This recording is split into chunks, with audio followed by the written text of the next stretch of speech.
আমার ছাদের ছোট্ট কিচেন গার্ডেনে একটা কুমড়ো হয়েছে। তো এই কাঁচা কুমড়োটা দিয়ে আর গলদা চিংড়ি দিয়ে চমৎকার স্বাদের একটা রেসিপি আপনাদের সঙ্গে আজকে শেয়ার করব। পুরো ভিডিওটা দেখার জন্য আপনাদের কাছে অনুরোধ রইল। নমস্কার বন্ধুরা, তৃষ্ণা রান্নাঘরে আপনাদের সকলকে স্বাগত জানাই। আজকের রেসিপির জন্য আমি নিয়েছি একটু বড় সাইজের গলদা চিংড়ি। দাঁড়াগুলো ফেলে দিয়ে খুব ভালো করে আমি পরিষ্কার করে নিয়েছি, মাঝের শিরাটাও বাদ দিয়ে দিয়েছি। দিয়ে দিলাম পরিমাণ মতো হলুদ গুঁড়ো আর দিচ্ছি পরিমাণ মতো লবণ। এবারে মাছগুলো আমি খুব ভালো করে মাখিয়ে রেখে দেব 15 মিনিট। এখন আমি রান্নার পদ্ধতিতে চলে যাচ্ছি। কড়াইতে সর্ষের তেল গরম করে নিয়েছি আর মাছগুলো ভেজে নেব। এবারে 6টা মাছই আমি সাজিয়ে দিলাম পরপর। দেখুন একটা দিক ভাজা হয়ে গেছে। তো এরকম লালচে কালার হলে ধীরে ধীরে উল্টে দিন প্রত্যেকটা মাছ, আর গোল্ডেন কালার করে ভেজে তুলে নেবেন। পুরো কুমড়োটা আমি দিইনি, 3 ভাগ দিয়েছি। খোসা ফেলিনি, যেহেতু কাঁচা কুমড়ো খোসা সমেত একটু বড় বড় ডুমো ডুমো করে কেটে নিয়েছি। আর পাশে আছে 6-7টা কাঁচা লঙ্কা চেরা।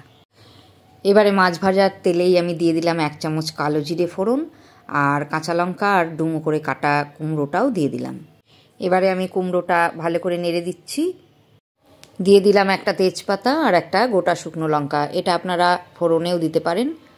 দিয়ে দিলাম স্বাদ মতো লবণ আর হলুদ গুঁড়ো। এখন আমি 2 মিনিট মতো নাড়াচাড়া করে কুমড়োটা ভেজে নেব। দিয়ে দিলাম 1 চামচ আদা বাটা। আদা বাটা দেওয়ার পরে আমি আরও 2 মিনিট মতো কষিয়ে নেব। 2 মিনিট মতন আমি কষিয়ে নিয়েছি। এরপরে আমি দিয়ে দিলাম জল। জল দেওয়ার পরে কুমড়োটা একটু নাড়াচাড়া করে দিন। এরপর ঢাকনা বন্ধ করে রান্না করুন 7 থেকে 8 মিনিট। 8 মিনিট পর ফিরে এলাম। দেখুন এর মধ্যে কুমড়ো গলে গেছে। একবার নেড়ে দিচ্ছি খুব ভালো করে। আর এইবার দিয়ে দেব ভেজে রাখা চিংড়ি মাছ। মাছের সাথে গোটা কাঁচা লঙ্কাও দিয়ে দিয়েছি, গোটা 4। সেই সঙ্গে দিয়ে দিচ্ছি 1 চামচ চিনি। চিনিটা অবশ্যই দেবেন, তাহলে স্বাদের একটা ব্যালেন্স এসে যাবে। এবারে আরও একটু নাড়াচাড়া করে মিশিয়ে দিন।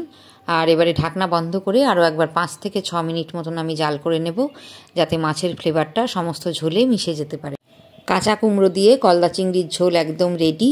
গরম গরম ভাতের সঙ্গে পরিবেশন করুন, দেখবেন খুবই ভালো লাগবে খেতে। কম মশলা দিয়ে রান্না হলেও অত্যন্ত সুস্বাদু হয় এই রান্নাটি।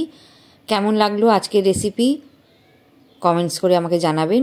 ইউটিউবে দেখে থাকলে যদি নতুন বন্ধু হন তাহলে সাবস্ক্রাইব করবেন, আর যদি ফেসবুক পেজে দেখেন তাহলে প্লিজ ফলো করে আমার পাশে থাকবেন।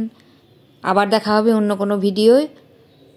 আজকের মতো এখানেই বিদায় নিচ্ছি। ভালো থাকবেন, সঙ্গে থাকবেন।